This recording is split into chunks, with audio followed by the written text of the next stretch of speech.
చాలామంది స్టూడెంట్స్ వస్తూ ఉంటారు మా దగ్గరికి, సార్ మా పిల్లవాడు సార్ చదువుతున్నాడు, బట్ ఏదైనా ఒక ఎడిషనల్గా ఏదైనా ఒకటి మీరు ఏదైనా ఒక పని చెప్పండి సార్, ఏదైనా బుక్ చెప్పండి చదివితే బెటర్ అని చెప్పి మా దగ్గర కౌన్సిలింగ్ వచ్చినప్పుడు అడుగుతూ ఉంటారండి. అంటే ప్రతి విద్యార్థి కూడా అంటే వాడి పర్సనాలిటీని కానీ, వాడి కెరియర్ని కానీ, వాడి యాటిట్యూడ్ని కానీ, వాడి బిహేవియర్ని కానీ, వాడి యొక్క లైఫ్ని కానీ చెత్తగా ప్లాన్ చేసుకోవాలంటే ఎన్నో పర్సనాలిటీ డెవలప్మెంట్, ఎన్నో మంచి మంచి వ్యక్తులకు ఆటోబయోగ్రఫీస్ బుక్స్ చాలా మార్కెట్లో ఉన్నాయి.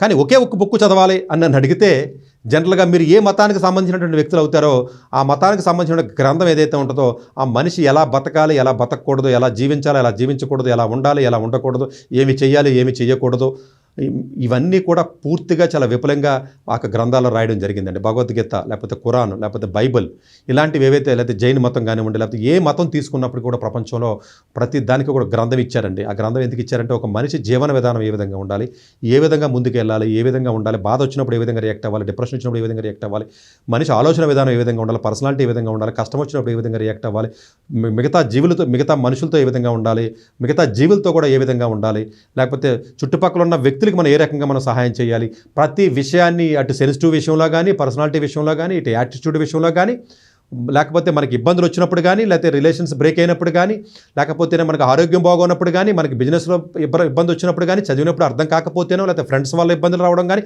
ప్రతి దానికి కూడా వేరే బుక్ అవసరమే లేదు. మీరు ఏదైతే మతాన్ని కానీ లేకపోతే దేన్నైతే ఫాలో అవుతారో దానికి సంబంధించిన గ్రంథమే అసలైనటువంటి పర్సనాలిటీ డెవలప్మెంట్ కింద బుక్ కింద మనం చూడాలి. మీరు మిగతా బుక్స్ ఏమక్కలేదు. అదే కానీ చిన్నపిల్లలకి 2వ తరగతి 3వ తరగతి నుంచి అలవాటు చేయగలిగినట్లయితే ప్రతి వ్యక్తి కూడా మంచి సిటిజన్ అవుతాడు. ఈ దేశం ఇంత దరిద్రంగా ఇంత వరస్ట్గా యూత్ తయారవడానికి గల కారణం ఏంటంటే తల్లిదండ్రులు చేసిన పెద్ద తప్పు. మేము తప్పు చేయలేదని చెప్పి తల్లిదండ్రులు వాదించవచ్చు తప్ప చిన్నప్పుడు నువ్వు 4వ తరగతిలోనో 3వ తరగతిలోనో చెట్టుగా ఉన్నప్పుడే చెట్టు కాకుండా మొక్కగా ఉన్నప్పుడే నువ్వు మీ స్పిరిచువల్గా నాలెడ్జ్ కానీ ఇచ్చినట్లయితే కొన్ని కంట్రీస్ నేను చూశాను, ఈవెన్ ముస్లిం కమ్యూనిటీస్ని చాలా హైలీ స్పిరిచువల్ పీపుల్ ఉంటారు కొంతమందిని. అంటే నేను ఇక్కడ అందరినీ చెప్పట్లేదు, మళ్ళీ నేను వేరే విషయంలో లాగదు కానీ బట్ చెప్తున్నానండి. అంటే కొంతమంది క్రిస్టియన్స్ని చూశాను, నేను కొంతమంది హిందువులను చూశాను, చాలా సిస్టమేటిక్గా చాలా పద్ధతిగా పెరుగుతారండి. వాళ్ళు ఉన్నారు కాబట్టి కనీసం ఈ సొసైటీ ఈ విధంగా ఉంది.